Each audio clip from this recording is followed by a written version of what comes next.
ఈ పరకాయం అనే కేసు అసలు ఆశ్చర్య కలిగించే కేసు నిజంగా. ఆ రోజు హుండీ డబ్బులు లెక్కిస్తూ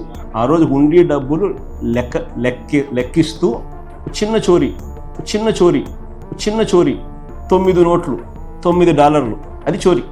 లెమ్మ కడుపులో మాడ వీళ్ళు చేసేదే ఎదవ పనులు చేసింది కాక దాన్ని సమర్థించుకునే పనిలో ఉన్నారే తప్ప జరిగితే జరిగిందనో జరగకపోతే జరగలేదనో వాదించాలే తప్ప అది చిన్న తప్పు దాని మీద మీరెందుకు గొడవ చేస్తారు, అది పెద్ద తప్పు అని మీరెవరండి డిసైడ్ చేయడానికి?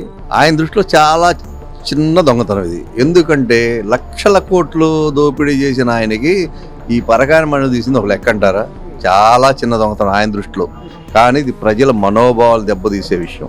ఆంధ్ర రాష్ట్ర కానీ తెలంగాణ కానీ ఇతర రాష్ట్రాల విషయంలో కానీ మన తెలుగు ప్రజల ఆరాధ్య దైవం శ్రీ వెంకటేశ్వర స్వామిది మనం ఎంతో పవిత్రంగా మొక్కులు చెల్లించుకుంటాం. అలాంటిదే దొంగతనం చేశాడంటే ఆయన వాళ్ళని వెనకేసి రావటం చాలా దుర్మార్గమైన విషయం. వాళ్ళ దృష్టిలో వెంకటేశ్వర స్వామి హుండీ టీ కప్పుతో సమానం. అలాంటి దుర్మార్గులు అనమాట వాళ్ళు. ఎన్ని డాలర్లు అన్నా కానీ తీయటం అనేది తప్పండి, అది చాలా నేరమైన విషయం.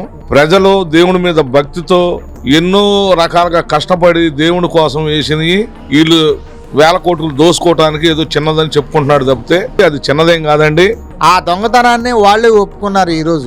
అలాంటి వ్యక్తుల్ని చిన్న దొంగతనం అనేది చెప్పేటటువంటి పెద్ద దొంగే దాన్ని కప్పిపుచ్చాలని చూసేటటువంటి విధానం కనబడుతుంది. ఇది దొంగోడు దొంగని సమర్థిస్తాడు.